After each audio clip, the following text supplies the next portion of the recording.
YouTube channel पे। तो horror series के अंतर्गत मैंने आपको पिछली कहानी कर्ण पिशाचनी का पहला भाग सुनाया था।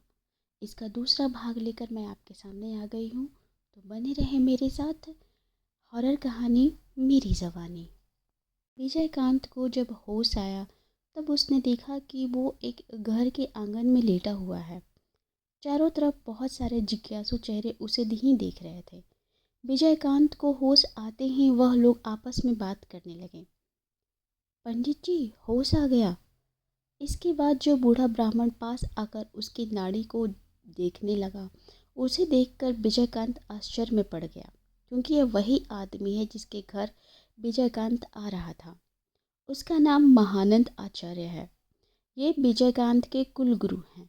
अपने पिता के निर्देश से एक ज़रूरी चिट्ठी पहुंचाने के लिए वह इनके पास आ रहा था। विजयकांत के उठकर बैठते ही महानंद जी बोले, आज आराम करो, कल तुम्हारी सारी बातों को मैं सुनूंगा। तुम खेत में बेहोश होकर पड़े थे। खेतों में जाने वाले लोगों ने जब तुम्हें देखा तो मेरे पास ले आए। मैं उन्हें थोड़ा बहुत औषधि देता हूँ, इसलिए ये सभी मेरे ऊपर भरोसा करते हैं। तुम्हारे पूरे शरीर में मिट्टी व कीचड़ लगा था, इसलिए पहले मैं पहचान नहीं पाया। उन्होंने तुम्हारी जेब से एक चिट्ठी निकालकर मुझे दिया। तब मुझे पता चला कि तुम रामदास के लड़के हो। बेटे, तुम शायद गलती से शमशान की तरफ चले गए थे। कल रात बहुत ही भयानक था। उस ग्रहणी अमावस्या में कोई भी गृहस्थ व्यक्ति घर के बाहर नहीं निकलता। तुमने बहुत ही बड़ी गलती कर दी थी इस दिन घर से बाहर निकलकर। तुम्हारे ऊपर जरूर ईश्वर की कृपा है, वरना इस बार तो बचना मुश्किल था। 2 दिन यहीं पे रहो, जब सब ठीक हो जाए तो घर चले जाना। बूढ़ी माँ की देखरेख में विजयकांत एक ही दिन में ठीक हो गया।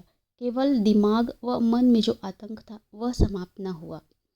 अगले दिन सुबह महानंद जी ने विजयकांत से उस पूरी रात की घटना सुना। सुनने के बाद कुछ देर वे चुपचाप रहे, फिर बोले, उस दिन गोपालेश्वर का कर्ण पिशाचनी साधना में सिद्धि लाभ नहीं हुआ, जिसका कारण तुम ही हो। लेकिन यह तुम्हारे लिए अच्छी बात नहीं है। वह तुम्हें हमेशा मारने की कोशिश करेगा, क्योंकि इसके इतने दिनों की साधना खराब हुई। विजयकांत बोला, गुरुदेव, यह कर्ण पिशाचनी साधना क्या है? यह एक पिशाच साधना है। इस साधना में शव के अंदर देवी कर्ण पिशाचनी प्रकट होती हैं। अगर वे संतुष्ट हो गईं तो जीवन भर हमेशा साथ रहेंगी। किसी भी व्यक्ति या वस्तु के बारे में साधक को सबसे पहले कर्ण पिशाचनी कानों में बता देती हैं। इसे सिद्ध करने वाला साधक किसी का भी भविष्य जान सकते हैं तथा बहुत सारी शक्तियों को पाते हैं। पिशाच साधना निम्न श्रेणी की साधना है। इस साधना के वक्त वातावरण लाश सड़ने जैसी गंध से भर जाती है। ऐसे साधक नर मांस भी खा सकते हैं। विजयकांत आश्चर्यचकित होकर सुनता रहा, फिर बोला, लेकिन क्या वह मुझे छोड़ देंगे? मैंने तो उनकी साधना ही भंग कर दी। मैं तुम्हें महामृत्युंजय कवच दूंगा, जिससे वह तुम्हें मार नहीं पाएगा, लेकिन बार बार तुम्हारे सामने विपत्ति आएगा। लेकिन गुरुदेव, मैंने तो कुछ भी जानबूझकर नहीं किया।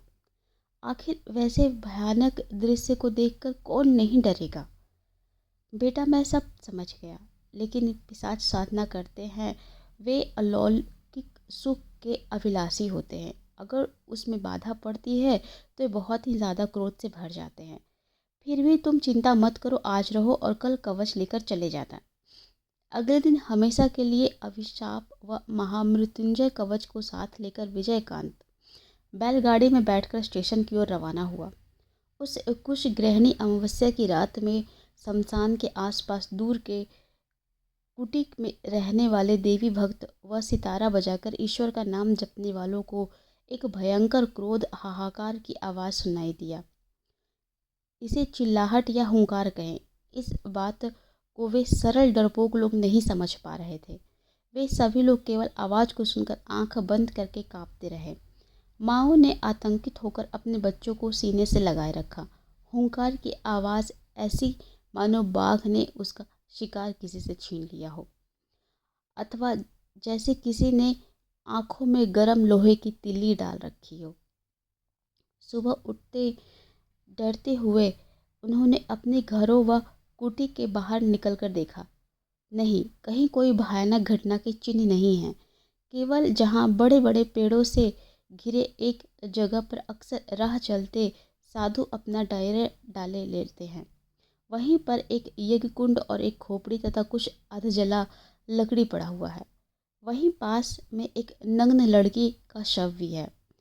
एक कपड़े से सबको ढककर वे सभी नंद ठाकुर के पास चल पड़े। उन्हें के एकमात्र गुरु महाशय महानंद आचार्य, जिन्हें वे सभी नंद ठाकुर कहकर बुलाते थे। महानंद जी उन लोगों से सब कुछ सुनकर फिर बोले, चलो मैं एक बार उस जगह को देख लेता हूँ। सब कुछ देखकर महानंद जी समझ गए कि कोई यंत्र साधना यहाँ कर रहा था। शायद कोई साधना में बाधा उत्पन्न हुई, इसलिए सबके साथ साधना सामग्री को यहीं रखा हुआ है। वहाँ उपस्थित दूसरे लोग भी थोड़े ज़्यादा डरपोक हैं। अगर उन्हें सच पता चल गया तो डर जाएंगे। इसलिए उन्होंने बोला, कल कुछ ग्रहणी अमावस्या था, पास ही शमशान है। उस रात को बहुत सारे अशुभ शक्ति जमीन पर आते हैं, अलौकिक घटनाएं घटती हैं। लेकिन तुम सभी को डरने की जरूरत नहीं है। अब इस जगह को नदी के पानी से धो डालो और सबको शमशान में ले जाकर इसका दाह संस्कार करके फिर नदी में नहा धोकर घर चले जाओ। मैं हूँ, डरने की कोई ज़रूरत नहीं है। यह सुनकर वे सभी दाह संस्कार में लग गए। इसके बाद महानंद जी घर लौट आए। वहाँ एक और घटना, खेत में बेहोश पड़े विजयकांत को किसानों ने उनके घर पर लाया हुआ था।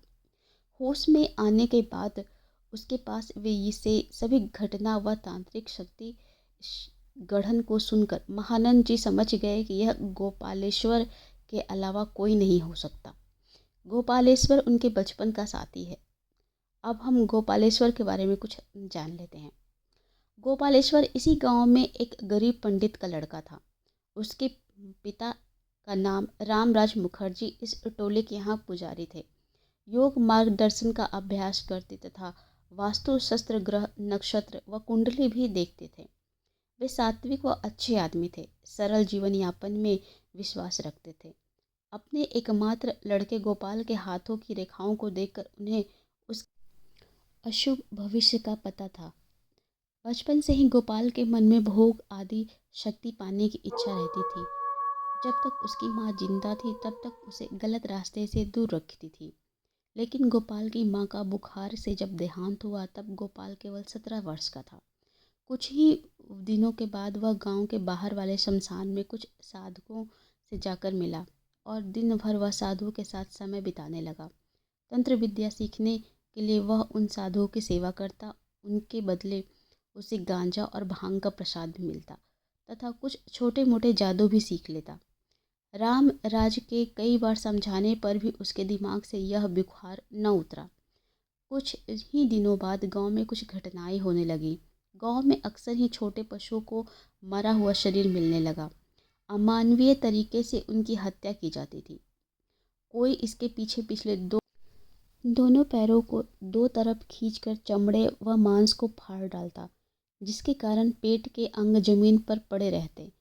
गांव के एक कसाई ने ठीक से देखकर बताया कि प्रतिदिन सभी मरे हुए जानवर में कोई न कोई अंग गायब रहता है।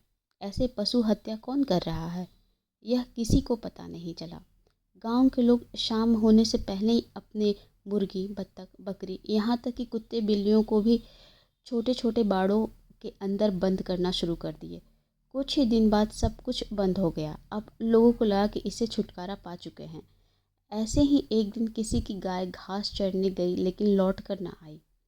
बहुत ही खोजबीन के बाद कोई पाई नदी के किनारे मिली। तब तक उस गाय की आंख से निकलने वाले आंसू सूख चुकी थी। बीच बीच में किसी दर्द से कांप रही थी। उसके मुंह पर ताज़ा खून लगा हुआ था। सभी आश्चर्य होकर सोच रहे थे कि गाय के मुंह पर खून क्यों लगा है। तभी उस गाय के मालिक ने देखा कि गाय का जीभ किसी ने काट लिया है। ऐसे विभत्स दृश्य को देखकर सभी दौड़ते हुए रामराज पंडित के पास पहुँचे। लेकिन वे तो पंडित हैं, कोई पुरोहित या गुरु नहीं, इसलिए उनकी ज़्यादा मदद न हो सकी। पूरे गांव में इस घटना के बाद आतंक ऐसे फैल गया कि लोग रास्ते पर अकेले चलने से भी डरने लगे। राम राम पंडित के मन में एक संदेह हो चुका था। वे जान चुके थे कि यह कार्य निम्न श्रेणी के तंत्र साधना के क्रियाकलापों का अंश है। कोई प्रथम स्तर के तंत्र साधना में खुद को तैयार कर रहा है। गोपाल के ऊपर उनकी कड़ी नज़र थी। वे गोपाल के पास आते ही एक सड़ा हुआ गंध पाते थे। इस वक्त गोपाल के अंदर साफ सुथरा रहने का कोई लक्षण नहीं दिखता। वह तो अपने बाल व दाढ़ी को भी काटता ही नहीं था।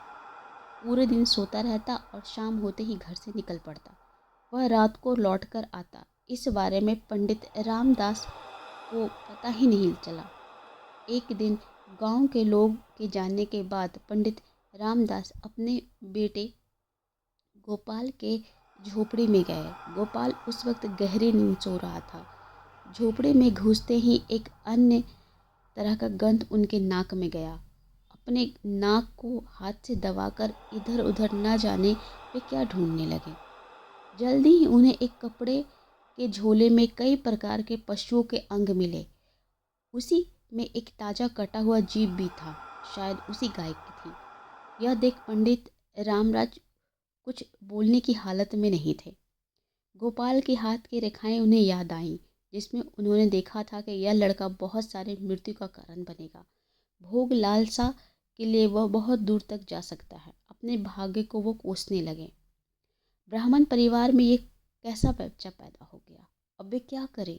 सोचते हुए उनका सिर चकराने लगा। किसी तरह दीवार से खुद को संभाला, लेकिन इस आवाज़ से गोपाल जाग गया। अपने क्रियाकांड वाले वस्तुओं को सामने पिता को खड़ा देख उसके मुंह से एक क्रूर हंसी निकल आई।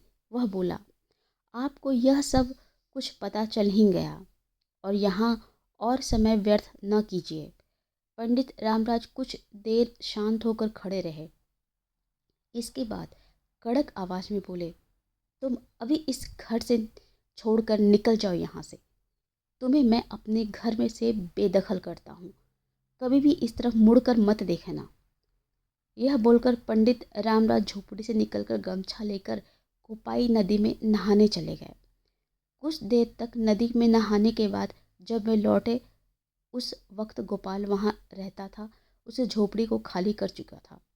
अगले ही दिन पंडित रामराज ने पूरा घर धोकर शुद्धि पूजा समाप्त की। इसके बाद गांव में होने वाले सभी उपद्रव समाप्त हो गए। गोपाल अपने भविष्य के पथ पर खो चुका था। घर से निकले गोपाल की मृत्यु हुई, लेकिन गोपालेश्वर बचा रहा। सांप जैसे अपने पुराने केचुए छोड़कर नए घर में प्रवेश करता है, गोपालेश्वर ने भी अपने सात्विक ब्राह्मण परिचय को त्याग कर तंत्र साधना के मार्ग में प्रवेश कर गया। कहाँ गया, क्या कर रहा है, इस बारे में कोई नहीं जानना चाहता था। तो दोस्तों, कर्ण पिशाचिनी कहानी का दूसरा भाग यहीं पे समाप्त होता है। अगला भाग लेकर मैं जल्द ही आपके सामने उपस्थित होंगी। Thank you for watching.